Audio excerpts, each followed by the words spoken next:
48 के टेम्परेचर पे भी दिन में 12 बजे जब रोड शो कर रहा था तो भाजपा के कार्यकर्ता उस तपती धूप में भी धूमधाम से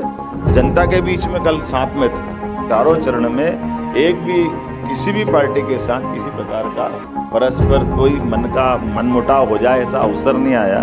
भाजपा बाकी लोगों के लिए प्रमाण है।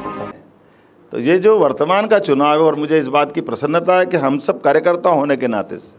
जहाँ जिसको जिस जगह पर दिया मौका उस तरह से क्या मध्य प्रदेश का चुनाव हुआ है। 1, 2, 3, 4 चारों चरण के चुनाव में एक के बाद हमारी अपनी ये भाजपा है। और ये भाजपा बाकी लोगों के लिए प्रमाण है कि जो हमने नेतृत्व में पीढ़ी परिवर्तन का जो समय भाजपा चुनती है और पीढ़ी परिवर्तन को जो स्थापित करती है, ये नए खून को, युवाओं पे भरोसा को और बदलते दौर में लोकतंत्र को गौरवान्वित करने का मौका भी रहता है कि एक तरह से हमारी टीम तो ये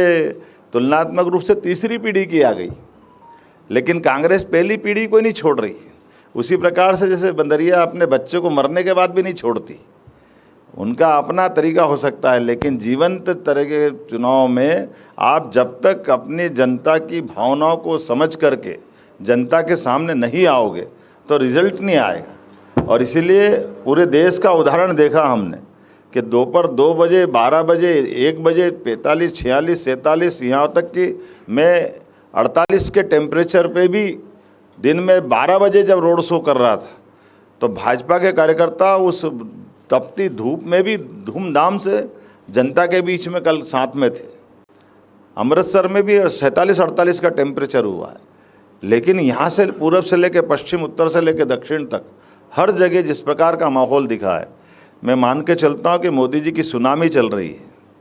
वर्तमान में भाजपा के पक्ष में जो माहौल बना है, निश्चित रूप से ये जो कह रहे हैं 400 पार, और ये बात सही है कि अब लोग बहाने बनाने लगेंगे, ईवीएम खराब है, ये डीएम एवीएम दोनों मिल गए, पता नहीं क्या क्या करेंगे। लेकिन मैं आपके सबके माध्यम से आपका आभार भी मानता हूँ, धन्यवाद भी देता हूँ कि इतने बड़े चुनाव अभियान में, और ये अच्छी बात है सभी पार्टियों के लिए, राज्य के मुखिया होने के नाते से मैं कहना चाहूँगा कि सभी दलों ने मिलकर के आपस के अंदर हमारी अपने अपने चुनाव अभियान के दरमियान आपस में संघर्ष की नौबत हमारे यहाँ नहीं आई। हम अपने अपने ढंग से चुनाव लड़ते रहे, अपने विचारों की लड़ाई है, और इसलिए मध्य प्रदेश की जो गौरवशाली विरासत थी उसको बनाए रखा है। एक दूसरे के लिए चुनाव में बोलना अलग बात है, लेकिन व्यक्तिगत कटुता वाली कोई घटनाक्रम को सभी कार्यकर्ताओं ने टाला और बहुत स्वस्थ वातावरण में अपनी अपनी बात रख कर के कहने का मौका दिया। और उसका परिणाम यह आया कि हमारे चारों चरण में एक भी किसी भी पार्टी के साथ किसी प्रकार का परस्पर कोई मनमुटाव हो जाए ऐसा अवसर नहीं आया। मैं धन्यवाद देना चाहूँगा पूरे प्रदेश की जनता को, विपक्ष वालों को भी इस नाते धन्यवाद दूंगा कि हमारी जवाबदारी पक्ष की होती है तो विपक्ष की भी जवाबदारी, जिनने दोनों तरह से इसको निभाया है। मेरी अपनी बात तो ख़त्म हो गई। अब ये बात सही है कि मैं यहाँ बैठा हूँ तो ये दुविधा भी महसूस कर रहा हूँ कि ये चुनाव की बात करने के लिए हम प्रेस में ज़रूर बैठे हैं, लेकिन लोग सरकार की बात करेंगे, पर मैं कह रहा हूँ 5 साल है, जल्दी क्यों करो। तो इसलिए उम्मीद करता हूँ कि बातें सरकार की सरकार में कर लेंगे। आज तो चुनाव की बात करें, क्योंकि चुनाव को लेकर प्रेस कॉन्फ्रेंस है। मैं एक बात, मेरे जो 29 लोकसभाओं